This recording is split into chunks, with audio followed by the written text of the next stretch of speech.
Oui, nous n'avons pas forcément les mêmes chiffres parce que selon les dires des uns et des autres, nous serions au 4e rang, les plus contributeurs, ou les 8e. 3e, j'ai entendu dire. Bon, pareil. En tout cas, c'est effectivement des moyens. Sur 104 départements, c'est énorme. Voilà, c'est des moyens conséquents dans notre strate d'habitants.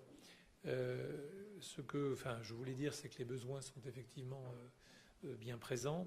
Et pour ce qui est du financement, vous l'avez rappelé sur la question de l'eau ce matin, peut-être qu'il faudra envisager, et les choses ont déjà été faites, je crois, qu'il puisse y avoir une lisibilité pour le contribuable local de ce que coûte la sécurité civile. Et au fond, de ce que le citoyen contribuable doit aussi apporter pour sa propre sécurité. On sait que le modèle aujourd'hui est vieillissant et touche à ses limites. On sait de quelle manière est-ce que l'un est en solidarité avec d'autres départements, parfois d'outre-mer, et que cela coûte. Donc la solidarité, je pense que amènerait effectivement, et les moyens nouveaux, à ce qu'il y ait une identification sur la feuille d'imposition au local. Et puis, parce qu'on parle d'un plan de financement ou d'investissement à venir, moi je parlais de celui qui va suivre à compter de 2027.